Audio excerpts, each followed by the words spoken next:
नमस्कार प्यारे बच्चों, कैसे हैं आप सभी। आप सभी अपने घर पे कुशल होंगे, अपने परिवार के साथ कुशल होंगे, ऐसी आशा के साथ आज का वीडियो शुरू करते हैं। लास्ट के वीडियो में हमने प्रकरण नंबर 3 अध्याय 3 शुरू कर दिया था और पथ लंबाई क्या होता है, विस्थापन क्या होता है, गति क्या है, उसके बारे में हमने पूर्ण जानकारी ली। अब यहाँ से हम आगे बढ़ते हैं, ठीक है। तो पथ लंबाई विस्थापन देख लिया। अब स्थान के अंदर 3 परिभाषाएं हैं, एक विमीय, द्विविमीय और त्रिविमीय गति, वो हम सीखेंगे और उसके बाद औसत चाल और औसत वेग क्या होता है वो समझते हैं। तो सबसे पहले हम स्थान किस प्रकार तय किया जाता है वो देखेंगे। तो स्थान कार्टेशियन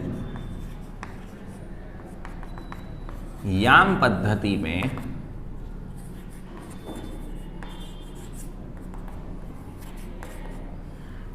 किसी बिंदु P x1, y1 और z1 और उसके बाद मात्रक, यानी कि स्थान है तो मीटर ही होगा, हम यहां पे मीटर लिख देते हैं, मीटर का है, से दर्शाया जाता है। अब x1 क्या है तो x अक्ष का घटक, फिर y1 क्या है तो y अक्ष का घटक और z1 क्या है तो z अक्ष का घटक, ठीक है। अब ये कैसे प्राप्त किया जाता है ये देखिए। अब कार्टेशियन याम पद्धति कैसे तैयार करते हैं वो मैंने आपको सिखाया हुआ है। अब यहाँ पे एक दूसरे को लंबवत हो ऐसी 3 रेखाएं आपस में एक ही बिंदु पर क्या करती है, काटती हैं। अब यहाँ पे मान लेते हैं ये बिंदु P है। अब मैं क्या करूंगा तो P बिंदु से x अक्ष पर लंब बनाऊंगा और उसी प्रकार y अक्ष से लंब बनाऊंगा। ध्यान से समझिए कि ये xy, ये x अक्ष बोलते हैं, इसे y अक्ष बोलते हैं, विषम घड़ी दिशा में हम उसे नाम देते हैं, ये भी मैंने आपको बताया हुआ है, ठीक है। तो बिंदु P का अगर मुझे xy अक्षों के समकक्ष या xy समतल के अंदर स्थान ज्ञात करना है तो मैं क्या करूंगा, देखिए। तो P बिंदु से मैंने x अक्ष पर और y अक्ष पर लंब बना दिया। अब इस लंब से जो काट बिंदु आता है, जैसे कि यहां पे नाम दे देते हैं, ये O है, यहां पे M है, यहां पे N है। तो x अक्ष पर मुझे काट बिंदु मिला M, तो O से M तक की दूरी मापेंगे और उसे x1 कहेंगे। उसी प्रकार O से N तक की दूरी मापेंगे, उसे y1 कहेंगे। तो ये xy समतल का है, ठीक है। और z यानी के तो z O से लेकर z तक की दूरी मापेंगे, ठीक है। तो इस प्रकार x1 y1 z1, x1 y1, क्योंकि यहाँ पे हमने 2 ही आयाम दिखाए हुए हैं, x और y। तो इस प्रकार स्थान हम तय करते हैं त्रिपरिमाण में, ठीक है। जैसे इस रूम को भी आप एक उदाहरण ले सकते हो। यहाँ पे जैसे इस बिंदु पर कौन सा स्थान है मुझे तय करना है, तो आप रूम के जो कोने हैं वहाँ पे x अक्ष, y अक्ष और z अक्ष मान सकते हो, ठीक है। अब यहाँ से मुझे एक अक्ष पर सीधा मैं अभिलंब बनाऊंगा तो मुझे मूल्य मिल जाएगा। फिर यहाँ से मुझे एक नीचे से अभिलंब बनाना पड़ेगा जमीन पर। अब जमीन की 2 अक्ष x अक्ष और y अक्ष आप कह सकते हो, ठीक है। जैसे परिमाण, जैसे ये है, ये ऊपर आपकी छत, बराबर, नीचे ये फर्श। तो यहाँ पे कोई बिंदु है तो यहाँ से सीधा अभिलंब बनाने पर आपको z अक्ष मिल जाएगी, जैसे कि ये x अक्ष, ये y अक्ष और ये z अक्ष। अब ये हवा में कोई बिंदु P है, उसका आपको स्थान निर्धारित करना है, तो यहाँ से सीधा z अक्ष पर अभिलंब बनाइए, तो हो गया वो z का परिमापन, यहाँ पे 0, 0 से ये भी z1 हो गया। फिर यहाँ से आप सीधा अभिलंब बना के इसे xy समतल में ले आइए, ठीक है। अब यहाँ से x अक्ष पर, यहाँ से y अक्ष पर, तो यहाँ से आपको मिला ये x1 और यहां से ये मिला आपको y1। ठीक है, तो यहां से इस प्रकार त्रिपरिमाण में हम स्थान निर्धारित कर सकते हैं। ठीक है, अब जो एक विमीय, द्विविमीय और त्रिविमीय गति की परिभाषा समझना है वो समझाने के लिए अति आवश्यक है। ये चलिए, अब एक विमीय गति किसे कहेंगे? यदि पदार्थ के स्थान के केवल एक ही स्थान घटक के मूल्य में परिवर्तन आता है तो उसे एक विमीय गति कहा जाता है। उदाहरण के तौर पर केवल उसका x घटक बदल रहा है, केवल उसका y घटक बदल रहा है, केवल उसका z घटक बदल रहा है, तो उसे एक विमीय गति कहा जाएगा। ठीक है, यानी कि जैसे मैं बताऊं P 2 3 4, उसके बाद P2 3 3 4 4 3 4 मीटर मीटर मीटर। अब देखिए कौन सा घटक बदल रहा है? 2 3 4, यानी x घटक बदल रहा है। बाकी के ये घटक और ये घटक के मूल्य में कोई परिवर्तन नहीं हो रहा है। उसका मतलब ये गति x अक्ष पर हो रही है। उसी प्रकार उदाहरण लेते हैं दूसरा कोई, जैसे कि P1 0 1 2, फिर P2 बराबर 0 2 2, फिर P3 बराबर 0 3 2। आप देखिए केवल y घटक के मूल्य में परिवर्तन हो रहा है, तो ये y अक्ष पर गति हो रही है। ये भी एक विमीय है, ये भी एक विमीय है। क्यों? तो उसके केवल एक घटक के मूल्य में परिवर्तन आ रहा है, तो उसे क्या कह सकते हैं हम? एक विमीय गति।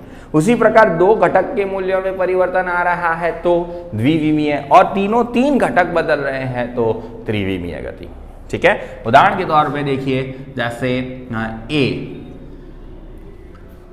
1 2 3, फिर A dash 2 3 3, A double dash 3 4 3।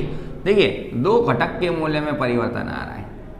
ऐसे कोई भी दो XY Y B2 6 10 4, फिर B3 7 9 3।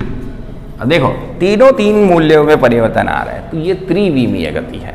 ठीक है, यानी कि पदार्थ के स्थान के किसी एक घटक के मूल्य में परिवर्तन आ रहा है तो एक विमीय, दो घटक के मूल्यों में परिवर्तन आ रहा है तो द्विविमीय, और तीनों घटक मूल्य में परिवर्तन हो रहा है तो उसे त्रिविमीय गति कहा जाता है।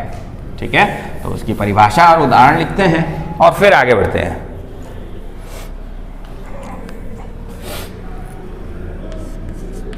ये आपने स्थान तय कर दिया, ये है x अक्ष का घटक,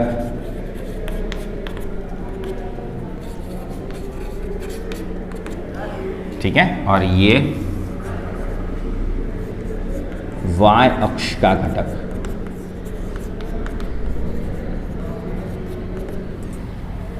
चलिए अब लिखते हैं।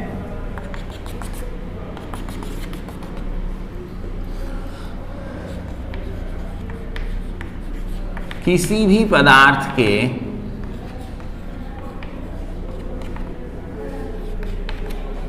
स्थान के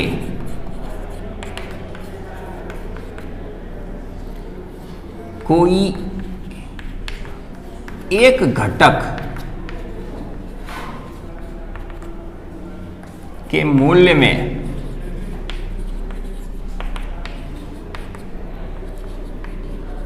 यदि परिवर्तन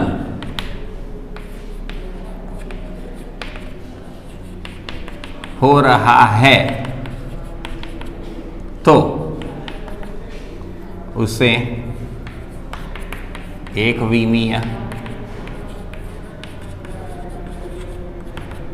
गति कहते हैं। उदाहरण के तौर पर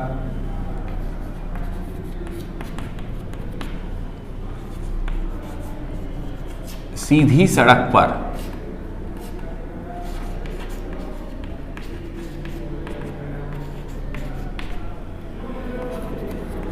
कार की गति। फिर बंदूक से निकली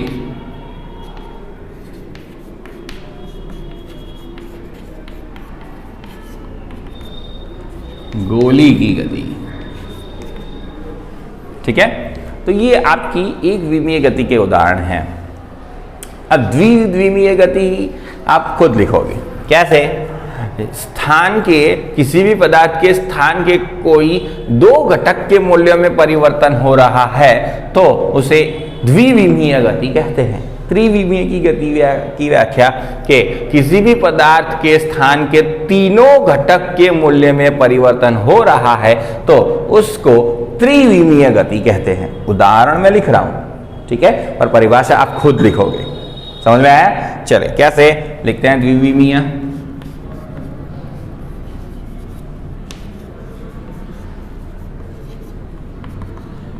स्टार कर रहा हूं, आप स्टार नहीं करोगे, आपको लिखनी है परिभाषा।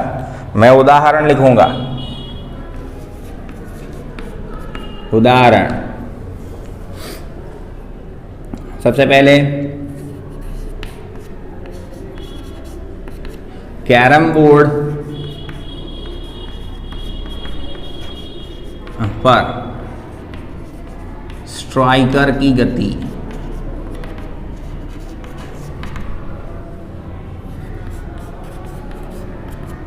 ठीक है। फिर किसी मैदान में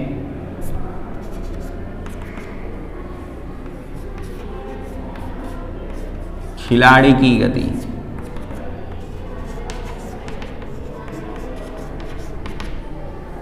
ये द्विविमीय गति है। ठीक है, फिर त्रिविमीय गति के उदाहरण लिख रहा हूं मैं।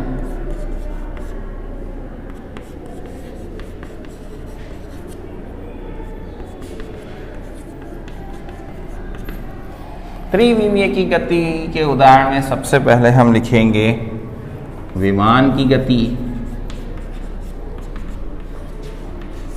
हेलीकॉप्टर, विमान सब एक ही है। फिर तितली की गति,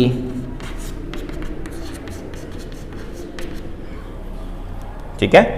फिर पंछियों की गति,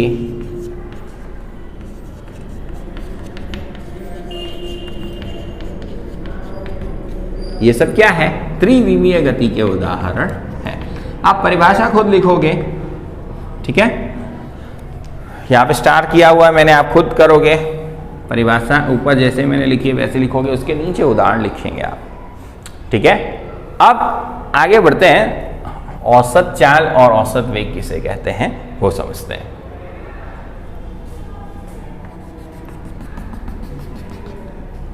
तो सबसे पहले औसत चाल।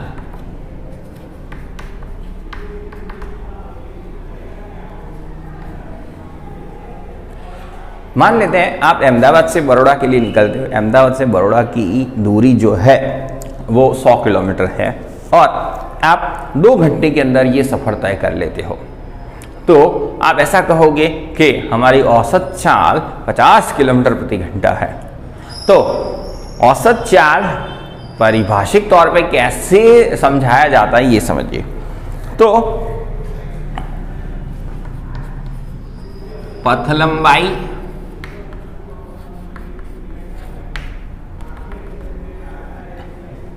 तथा समय अवधि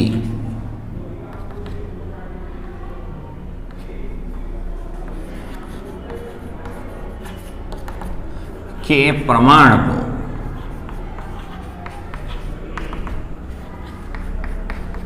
औसत चाल कहा जाता है।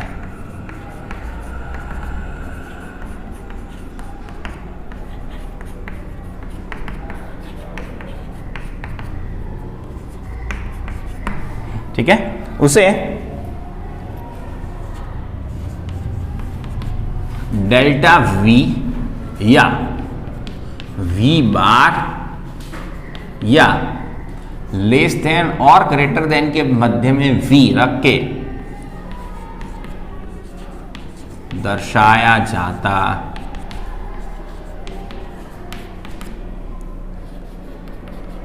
है। उसका ऐसा ही मात्रक लिख देते हैं, उसका ऐसा ही मात्रक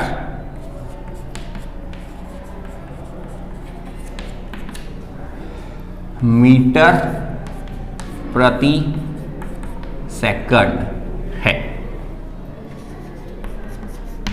ठीक है, चलिए लिखते हैं। तो औसत चाल बराबर पथ लंबाई बटे कुल समय।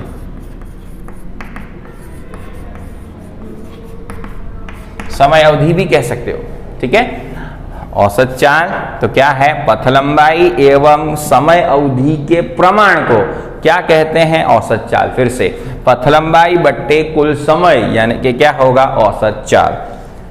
चलिए, सो देयरफॉर डेल्टा वी, औसत चाल को किससे दर्शाते हैं, डेल्टा वी से। पथ लंबाई किसे दर्शाते हैं, तो भाई डेल्टा एक्स से, बटे कुल समय तो कहे डेल्टा टी। ठीक है, और इस प्रकार इसका जो ऐसा ही मात्रक है वो क्या होता है, मीटर बटे सेकंड। समय को किस में मापते हैं हम, सेकंड में। स्थान या फिर लंबाई को किस में मापते हैं, मीटर में। ठीक है, तो डेल्टा वी बराबर मीटर प्रति सेकंड उसका मात्रक होता है और समीकरण डेल्टा एक्स बटे डेल्टा टी होता है। इसे हम और विस्तृत स्वरूप में समझते हैं तो डेल्टा वी बराबर पथ लंबाई यानी अलग अलग जो आपने दूरी तय की है उसका क्या है, योग है। जितने भी अंतर बटे उन सबके लिए लगने वाला समय मान लेते हैं T1, T2, T3, जितना भी समय सब जोड़ दोगे तो कुल समय अवधि मिल जाएगी। ठीक है, अब इसी के आधार से एक महत्वपूर्ण समीकरण बनता है औसत चाल का, ओके, जो अक्सर इस्तेमाल होता है कि जैसे कि आपके घर से स्कूल की दूरी, आपके घर से अपने दोस्त की घर की दूरी, आपके घर से कोई एक निश्चित स्थान है जो कुछ भी, आप मामा का घर ले लो, ठीक है, या फिर चाचा का घर ले लो, पड़ोसी का घर, दोस्त का घर, स्कूल है, कोई रेस्टोरेंट है, सबकी दूरी तय होती है, फिक्स है। आप चाहे अलग अलग रास्ते से जाके अपनी पथ लंबाई बढ़ा सकते हो पर उनके बीच का विस्थापन नहीं बदल सकते। ठीक है, तो आप किसी दो निश्चित दूरी, जैसे आप घर से मंदिर गए और मंदिर से वापस घर आए, ठीक है, चाहे कोई भी रास्ते से गए हो, वैसे ही आप अपने घर से विद्यालय आए, विद्यालय से वापस घर गए, तो दो समान दूरी है। जाते टाइम घर से लेके मंदिर तक की दूरी, घर से लेके स्कूल तक की दूरी, ठीक है, और वहां से वापस अपने घर पे आए, ठीक है, तो ये दूरी भी क्या है, उतनी ही है, समान दूरी है, परंतु अलग अलग चाल से चलोगे। मान लेते हैं जाते टाइम ट्रैफिक कम है, आते टाइम ज्यादा है। जैसे सुबह जाते हो आप स्कूल तो ट्रैफिक हल्का होता है सुबह 7 बजे, और जब 12:30 बजे छूटते हो तो ट्रैफिक ज्यादा होता है। तो जाते टाइम कम समय लगेगा, आते टाइम ज्यादा समय लगेगा। तो इस कम या ज्यादा समय में आपके आने और जाने के दौरान आपकी औसत चाल क्या रही होगी, उसके लिए समीकरण शॉर्ट फॉर्म में बता रहा हूं आपको। ठीक है, ये कंडीशन क्या है, शर्त क्या है, आप ये समीकरण कब इस्तेमाल कर सकते हो, तो जब दो आधी आधी दूरी, मान लेते हो आपको 3 किलोमीटर दूरी तय करनी है, तो एग्जैक्टली 1.5 किलोमीटर आप एक अलग चाल से और बाकी का 1.5 किलोमीटर कोई अलग चाल से तय करते हो, तो कुल दूरी तय करने में, 3 किलोमीटर दूरी तय करने में आपकी औसत चाल क्या होगी, वो आप इस समीकरण से हल कर सकते हो। ठीक है, वैसे ही 3 इक्वल हिस्से, जैसे कि मान लो आपको 6 किलोमीटर दूरी तय करनी है, तो 2 किलोमीटर आपने एक अलग चाल से, बाकी के 2 किलोमीटर दूसरी चाल से, और बाकी के अंत के 2 किलोमीटर कोई तीसरी चाल से आपने दूरी तय की है, यानी कि ये तीन जो हिस्से हैं वो इक्वल होने चाहिए, समान होने चाहिए। अगर दो ही हिस्से हो रहे हैं तो भी वो समान होने चाहिए। 4 किलोमीटर में एक बार 1 किलोमीटर, बाकी के 3 किलोमीटर अलग अलग चाल है तो नहीं चलेगा ये समीकरण, ठीक है। वैसे ही 6 किलोमीटर दूरी तय करनी है तो पहले 1 किलोमीटर, फिर 4 किलोमीटर, फिर 2 किलोमीटर, ऐसे नहीं, 3 इक्वल हिस्से होने चाहिए और अलग अलग चाल होनी चाहिए, तो ये समीकरण काम करेगा, ठीक है। यानी कि हम लिखेंगे यदि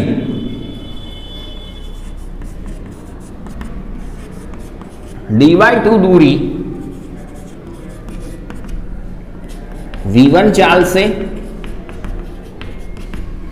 और अंतिम d/2 दूरी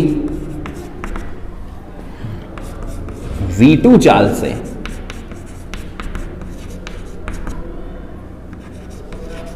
तय की गई है,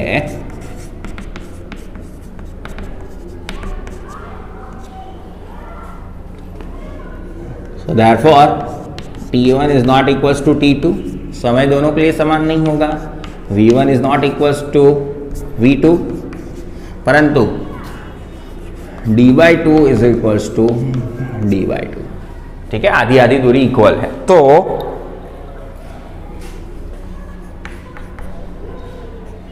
औसत चाल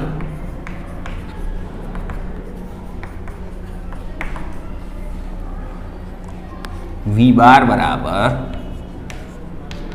2v1 v2 बटे v1 प्लस v2। इस समीकरण में कीमतें रखने पर आपके पास फौरन उत्तर आ जाएगा। वैसे ही d/3 अलग अलग दूरी है, तो जैसे कि अब दूसरा केस लेते हैं d/3, ओके,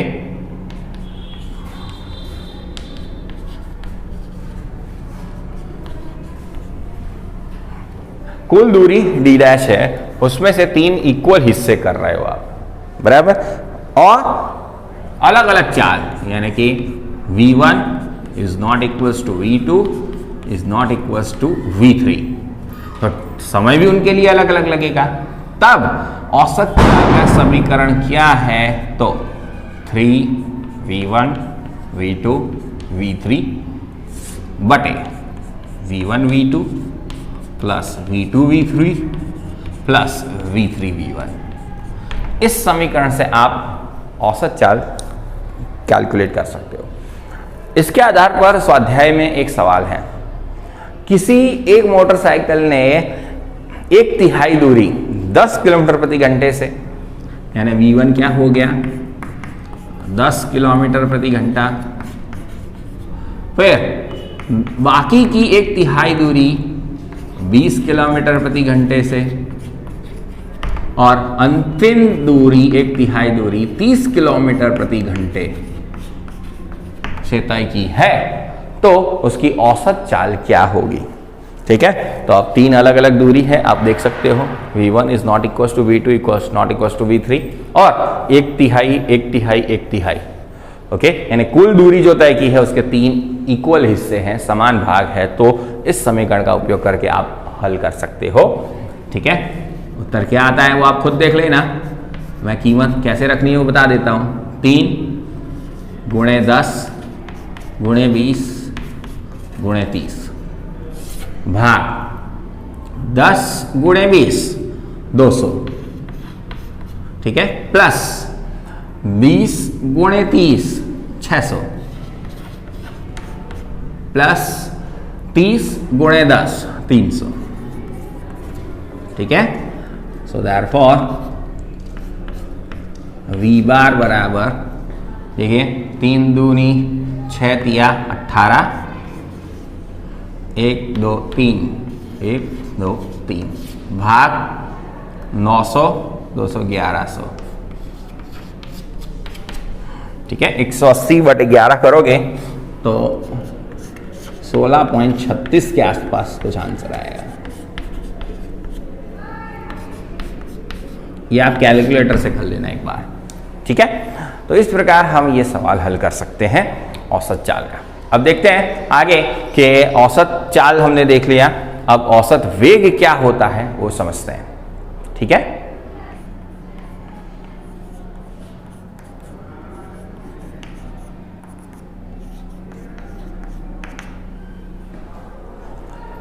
चलिए आगे बढ़ते हैं औसत वेग। ठीक है, तो औसत वेग क्या है? तो जैसे औसत चाल में हमने लिखा पथ लंबाई और समय अवधि का प्रमाण जो होता है वो औसत चाल होता है, उसी प्रकार विस्थापन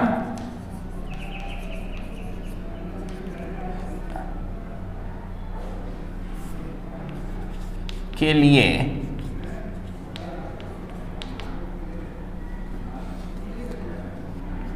लगने वाली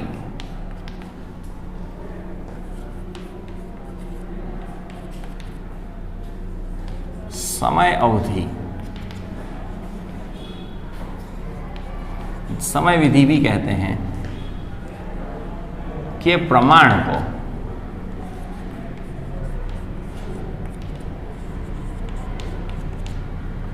औसत वेग कहा जाता। देखिए, इसे भी डेल्टा वी से ही दर्शाया जाएगा।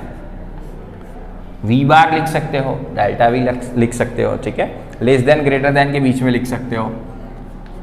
समीकरण भी वही रहेगा, डेल्टा एक्स बटे डेल्टा टी। ठीक है, यहां पे डेल्टा एक्स क्या है? विस्थापन है, और बटे में ये क्या है? समय या कुल समय। अब मुख्य समीकरण देखिए ध्यान से, डेल्टा एक्स पथ लंबाई के लिए x1 x2 x3 था, पर विस्थापन के लिए क्या है? अंतिम स्थान माइनस प्रारंभिक स्थान। उसी प्रकार इसमें अंतिम समय माइनस प्रारंभिक समय है। तो ये उसका मुख्य समीकरण हुआ, किसका? औसत वेग का। ठीक है, तो x1 बराबर क्या है? प्रारंभिक स्थान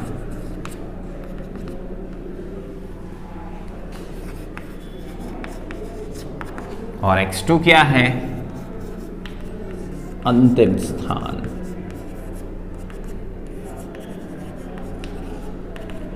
ठीक है, उसी के लिए आपको जो समय अवधि है 3 सेकेंड, 0 से शुरू करते हुए मान लेते हैं आप 10 सेकेंड तक जाते हो, तो 10 जो हुआ वो आपका अंतिम समय, 0 है वो आपका प्रारंभिक समय है।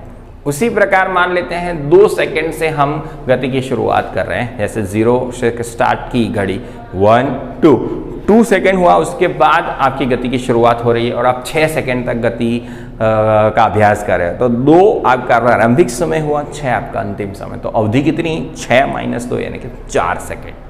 ठीक है, तो इस प्रकार t1 आपका प्रारंभिक समय है, t2 आपका अंतिम समय है। उसके दरमियान जो कुल आपने दूरी की, स्थान के में परिवर्तन आया और उसका प्रमाण लोगे तो वो औसत वेग कहा जाता है। ठीक है, जो भी लाक्षणिकताएं पथ लंबाई की मैंने आपको सिखाई और विस्थापन की सिखाई, वो सभी लाक्षणिकताएं औसत चाल और औसत वेग को हम दे सकते हैं। जैसे कि औसत चाल अदिश राशि है। ठीक है, औसत चाल हमेशा धन होगी। ठीक है, वो हमेशा क्या होगी? ऋण कभी नहीं हो सकती, वो हमेशा धन होगी। स्थिर पदार्थ के लिए वेग 0 होगा, पर कभी ऋण नहीं होगा। ठीक है, तो धन हो सकता है, 0 हो सकता है औसत चाल, पर कभी ऋण नहीं हो सकता। उसी प्रकार औसत वेग आपका धन, ऋण और 0 तीनों हो सकता है। औसत वेग आपका सदिश भौतिक राशि है। ठीक है, यानी जो लाक्षणिकताएं मैंने आपको पथ लंबाई की सिखाई थी वो सारी की सारी औसत चाल की है, और जितनी लाक्षणिकताएं मैंने विस्थापन की सिखाई थी वो सभी लाक्षणिकताएं औसत वेग की भी है। ठीक है, तो उसकी चर्चा अब नहीं करते हैं, सीधा आगे बढ़ जाते हैं। औसत वेग से आप तात्क्षणिक वेग कैसे ला सकते हो? ठीक है, तो इसे हम समीकरण नंबर 1 दे देते हैं।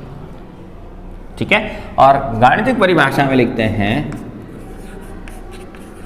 यदि समीकरण नंबर 1 में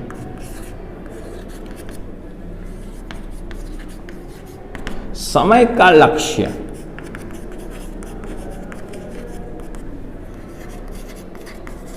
शून्य की ओर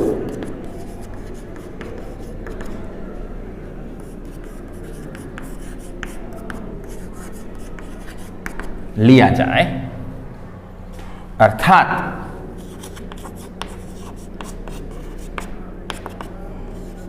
समय अंतराल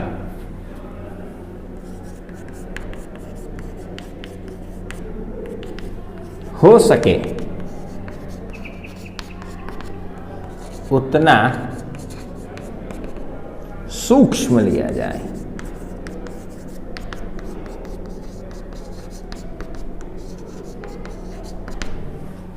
जिसे गणित की परिभाषा में कैसे प्रदर्शित करते हैं, देखिए उसे लिखा जाता है LIM यानी कि लिमिट।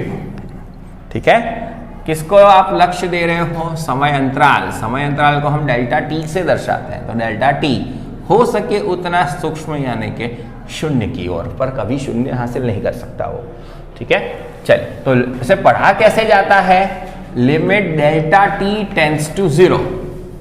ध्यान से, limit delta T tends to 0। समय का लक्ष्य शून्य की ओर है। हिंदी में कैसे पढ़ा जाएगा? यहां पे जो लिखा जाता है डेल्टा एक्स तो विस्थापन, डेल्टा पी तो आप कह सकते हो संवेग। ठीक है, पर यहां पे डेल्टा टी समय है, तो समय का लक्ष्य शून्य की ओर है, अर्थात समय अंतराल हो सके उतना सूक्ष्म। ठीक है, तो किसके अंदर? डेल्टा एक्स बटे डेल्टा टी। अब देखिए यहां पे यदि डेल्टा टी शून्य हो जाए तो किसी के भी हर में शून्य होता है तो वो कीमत क्या हो जाती है? अनंत हो जाती है। ठीक है, तो वेग अनंत होना मुमकिन नहीं है, उसके लिए हम क्या कह सकते हैं? डेल्टा टी कभी शून्य नहीं हो सकता, बराबर। दैट इज इक्वल्स टू, ये करने से आपका ये जो त्रिकोण है डेल्टा वो डी में परिवर्तित हो जाता है, यानी कि ये लिखा जाएगा अभी dx बटे dt। ठीक है, और dx बटे dt बराबर अब केवल v लिखा जाएगा, v। और इसे क्या कहते हैं? जिसे तत्कालीन वेग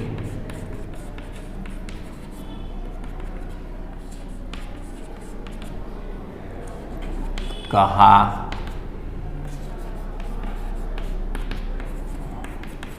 जाता है। अब इसके अंदर ध्यान से समझिए, d चीज अलग है, भाग dt चीज अलग है, ओके, और इसके अंदर x वो चीज अलग है। अब देखिए तीनों का अर्थ समझा रहा हूं, ध्यान से समझ लेना। ये d अवकलन क्या है? अवकलन का प्रतीक है।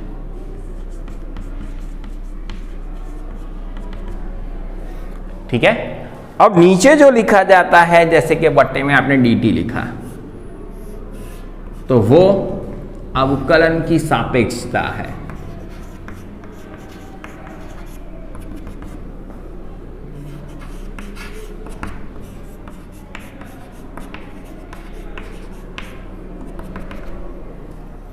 और यहां पे जो x लिखा है वो आपका विधेय। ठीक है, 12वीं के तो बच्चों का कुछ है नहीं कि चौपड़ा पर जमा करना कुछ है। चलिए अब इसको अच्छे से समझ लीजिए फिर से। d का अर्थ होता है अवकलन। अवकलन हमेशा किसी के सापेक्ष में किया जाता है। अब देखिए अवकलन का वास्तविक अर्थ होता है तोड़ना। मान लेते हैं इस चौक को आप तोड़ रहे हो, तो तोड़ते तोड़ते तोड़ते एक सूक्ष्म कण तक पहुंच जाओगे। ठीक है, पर इसको तोड़ने के प्रकार कई हैं।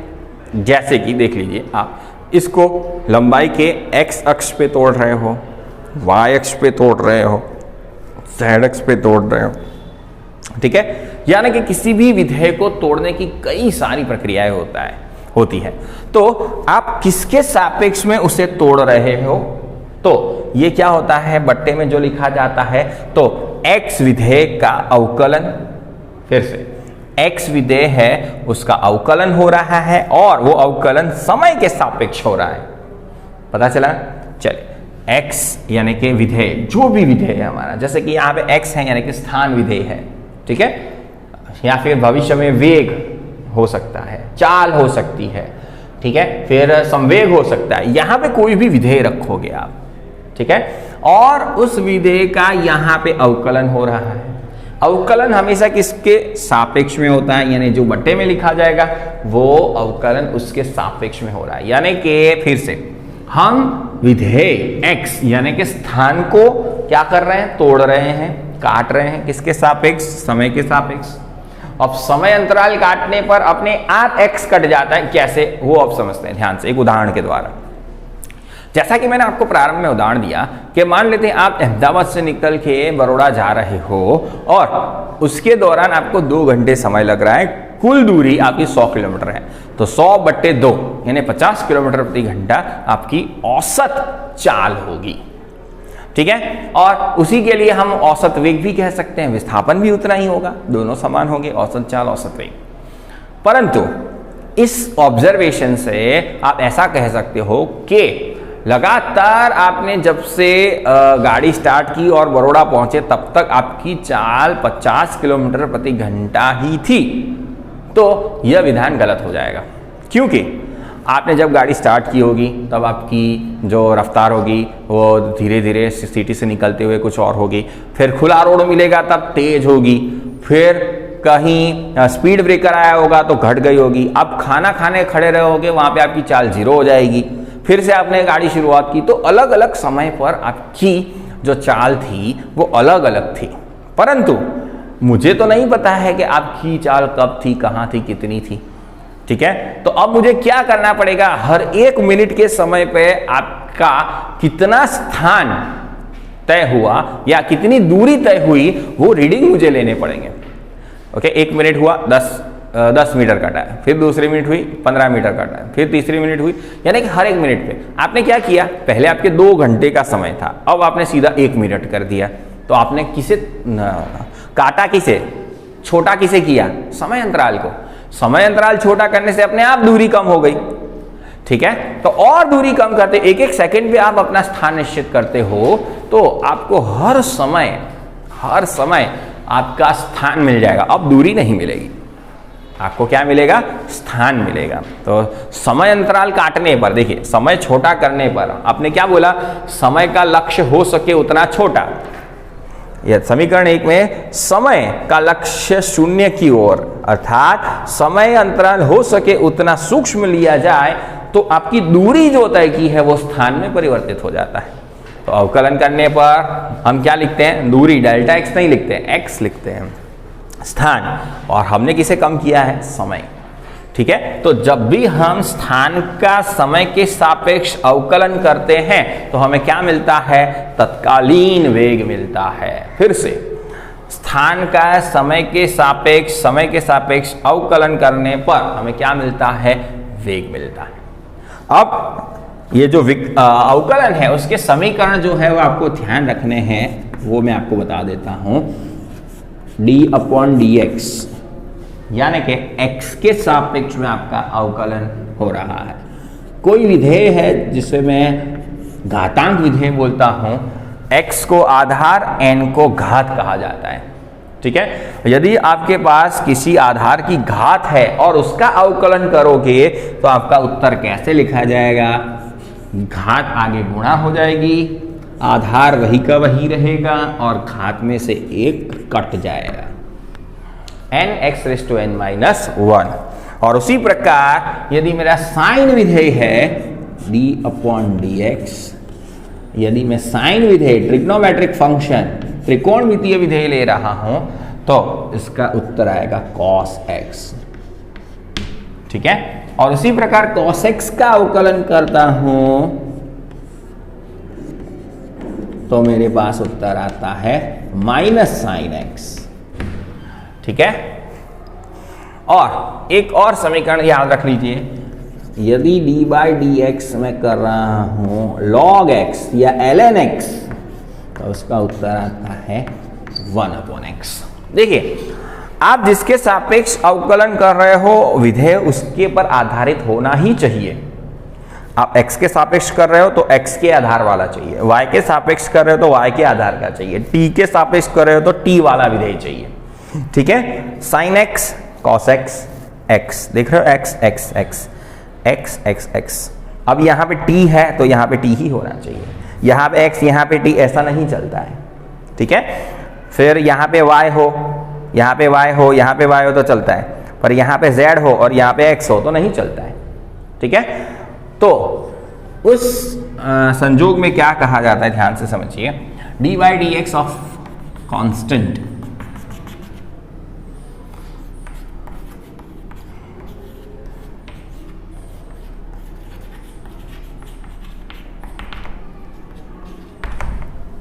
यदि मैं किसी भी नियतांक, चाहे ABCD के फॉर्म में हो, 2 3 4 5 हो, यानी संख्या के स्वरूप में हो, या कुछ भी जो नियत है, नियतांक है, अचल है, उसका किसी के भी सापेक्ष में अवकलन कर दूंगा तो उत्तर हमेशा शून्य आएगा। ठीक है, उत्तर क्या आएगा, हमेशा शून्य आएगा। ठीक है, चलिए, तो अब इसके आधार पर मैं आपको एक आध सवाल हल करना सिखाता हूं। देखिए, ये जो समीकरण लिखे हैं मैंने वो आपको याद रखने हैं। और चलिए, तो आप सबसे पहले करेंगे x⁴ plus 3x³ plus 4x² plus 5, इसका अवकलन करेंगे। ठीक है, ये विधेय मान लेते हैं हमारा y के आधार पर है, y बराबर। तो अब का इसका अवकलन करने के लिए आपको क्या करना होगा, तो इसका अवकलन किसके सापेक्ष होगा, x के सापेक्ष ही होगा। ठीक है, अब ये सारे के सारे क्या है, घातांक विधेय है। चलिए, x⁴ तो 4 आगे आएगा। देखिए कैसे, जो घातांक है वो कहाँ आ जाता है, आगे आ जाता है, आधार वही का वही और घात में से एक घट जाता है।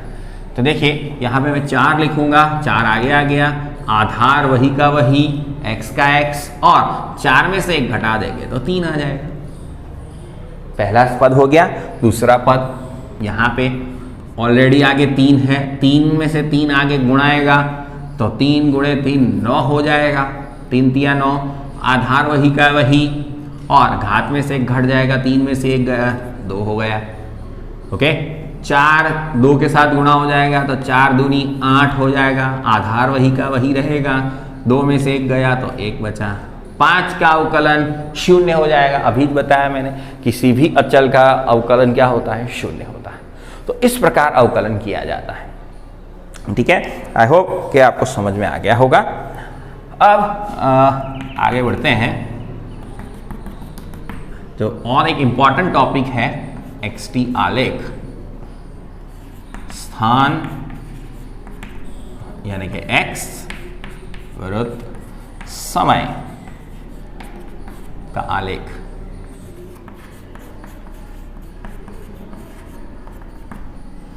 इसके आधार पर बहुत सारे सवाल हैं, वो हम अगले सेशन में हल करेंगे। ठीक है, तो सबसे पहले क्या करते हैं, स्थान विरुद्ध समय का आलेख कैसे बनाया जाता है, उसकी लाक्षणिकता क्या है। चलिए, तो अब XT आलेख में x क्या है, स्थान है, t है समय।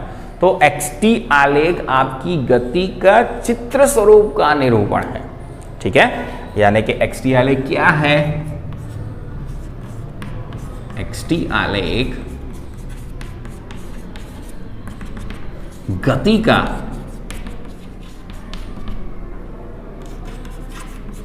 चित्र स्वरूप है, जिससे पदार्थ की गति को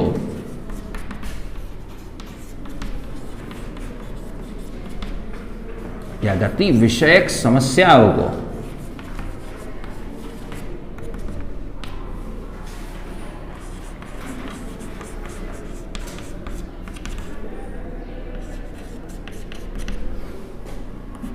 आसानी से हल किया जाता है।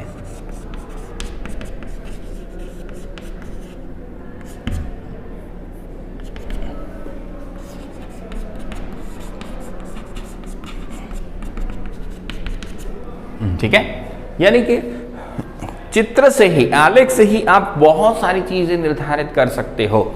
यानी गति विषयक सवालों के उत्तर आप केवल आलेख से बता सकते हो। ठीक है, तो ऐसा एक पावरफुल टूल हमारे पास यहाँ पे मौजूद है। चल, तो अब कैसे, तो x को क्या कहते हैं, स्थान, और t को समय कहते हैं।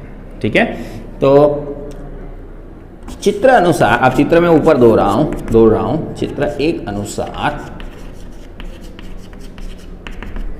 आलेख की रेखा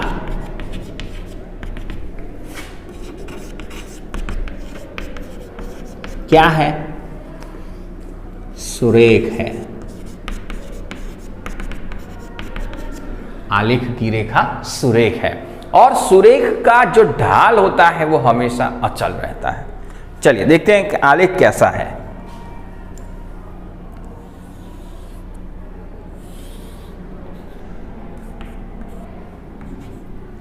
चल, तो ये हमारा है स्थान x, x स्थान, और ये है आपका t समय। और जो आलेख की रेखा है वो कुछ इस प्रकार है। ठीक है, तो आलेख की रेखा आप देख सकते हो सुरेख है, और सुरेख का ढाल हमेशा क्या रहता है, नियत रहता है। तो हम कह सकते हैं कि गति इस दौरान इसका किसी भी दो बिंदु के मध्य में यदि ढाल निकालूंगा तो क्या रहेगा, वो नियत रहेगा। जैसे मान लेते हैं ये बिंदु A है, ये बिंदु B है, और यहाँ पे उन दोनों का लंब छेद बिंदु है आपका C, और यहाँ पे थीटा, ये रहा आपका थीटा, और यहाँ पे हम टेन थीटा क्या रहेगा, तो सामने यानी कि AC अपॉन BC। ठीक है, अब ध्यान से समझिए कैसे निकालेंगे इसे।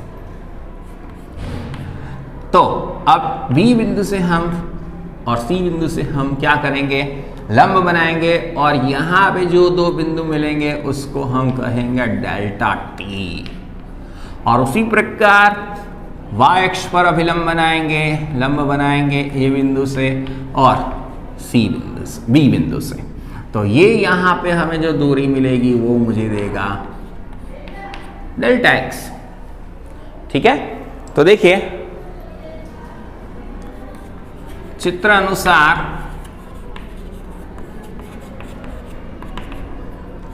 किसी भी दो बिंदु का ढाल या सुरेखा का ढाल टेन थीटा बराबर AB बटे AC बटे BC। चले A से C तक की दूरी कितनी आई, तो बोले डेल्टा x आई। ठीक है, और B से C तक की दूरी कितनी आई, डेल्टा t आई। तो डेल्टा x बटे डेल्टा t को तो क्या कहा जाता है, डेल्टा x बटे डेल्टा t को क्या कहा जाता है, तो वो तो औसत वेग या औसत चाल कहा जाता है। ठीक है, जो औसत वेग या चाल प्रदर्शित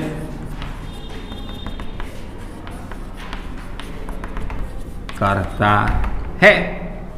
ठीक है, और ये ढाल हमेशा अचल रहता है, तो हम क्या कह सकते हैं, औसत वेग भी अचल रहेगा। ठीक है, फिर से आलेख की रेखा कैसी है, सुरेखा। सुरेखा का ढाल हमेशा अचल रहता है, सुरेखा का ढाल हमेशा अचल रहता है। तो हमने इस ढाल का मूल्य निकाला, कैसे निकालेंगे, टेन थीटा से।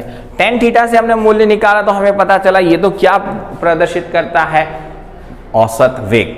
ठीक है, औसत वेग क्या है, ढाल क्या रहता है, अचल। तो हम क्या कह सकते हैं कि गति दौरान उसका जो वेग है, औसत वेग है, वो क्या रहता है, नियत या अचल रहता है।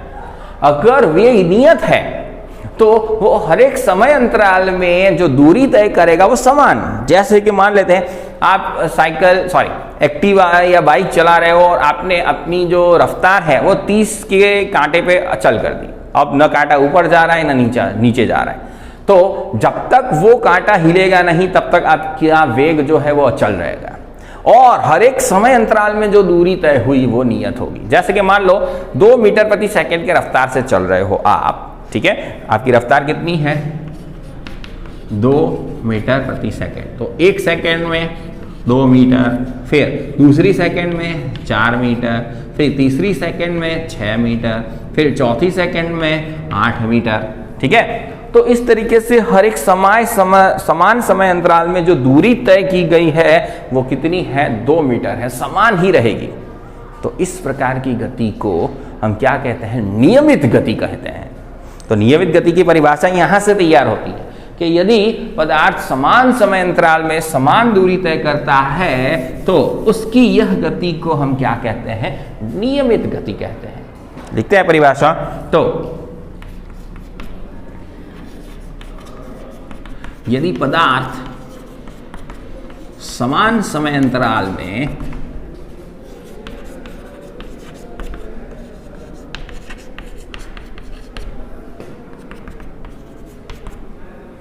समान दूरी तय करता है, एक समान भी लिख सकते हो, ठीक है, एक समान समय अंतराल में एक समान दूरी तय करता है,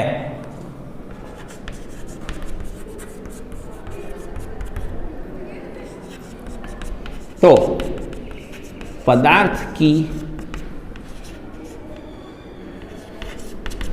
यह दूरी को यह गति को एक समान गति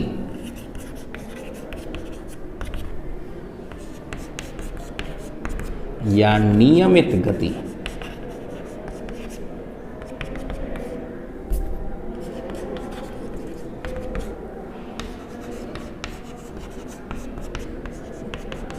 कहते हैं, ठीक है। अब आलेख की रेखा ऊपर तरफ जा रही है, ठीक है, तो उसका वेग धन होगा।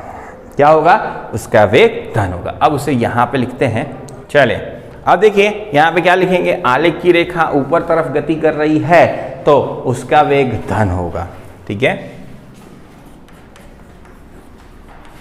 आलेख की रेखा ऊपर की ओर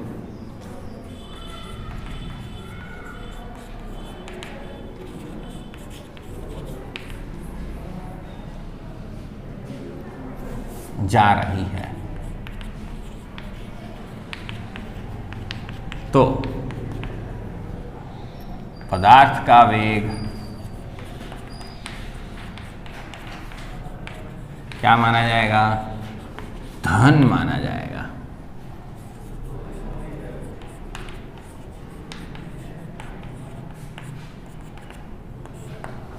ठीक, अब इसका उल्टा एग्जैक्टली हम उस आलेख की रेखा को नीचे की ओर भी ला सकते हैं, ठीक है। लगातार आप जैसे ब्रेक मारते हो तो आपकी गति नियमित रूप से घटते घटते इस अंत में क्या हो जाएगी, शून्य हो जाएगी, ठीक है। तो उसका आलेख हम बनाए तो एग्जैक्टली उल्टा आएगा इससे, ओके।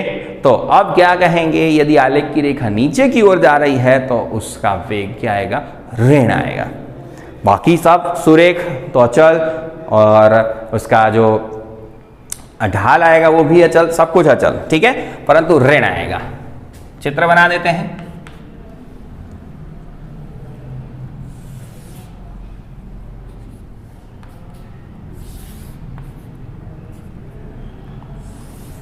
अब नियत वेग से नीचे आ रहा है, बिंदु A B C theta tan theta delta T, ये हो गया आपका डेल्टा एक्स, ठीक है। तो tan थीटा बराबर delta x upon delta T, परंतु ये कीमत क्या होगी, ऋण आएगी, ठीक है। तो ये है आपका समय t, ये है x, ये है 0। तो चित्र अनुसार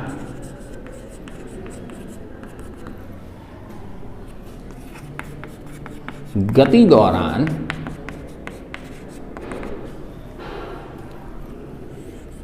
वेग अचल होगा।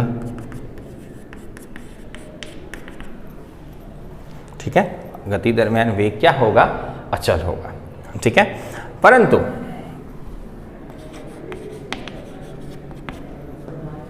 उसका मान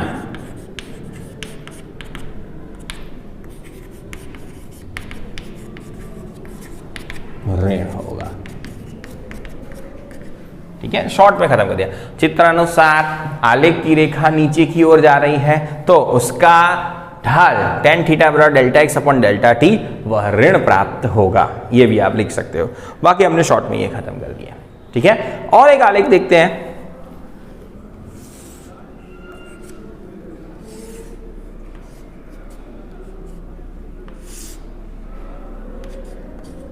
टी एक्स। ठीक है, अब यहां पे ढाल आपका 0 आएगा।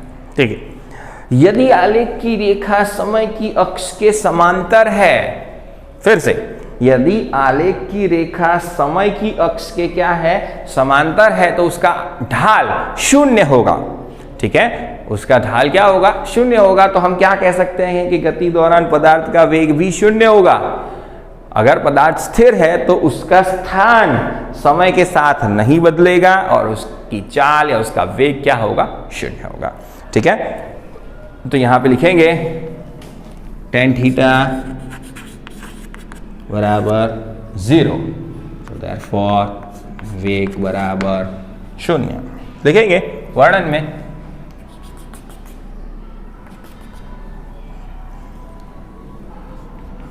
चित्र अनुसार, चित्र 3 अनुसार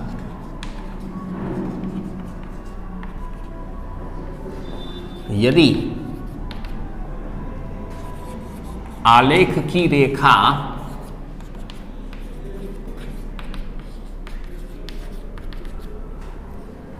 समय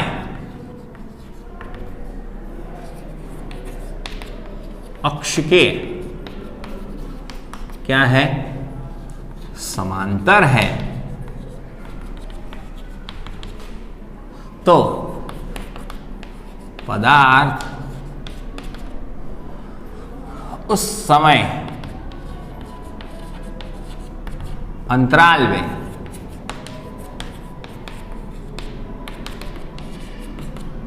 क्या रहेगा? स्थिर रहेगा।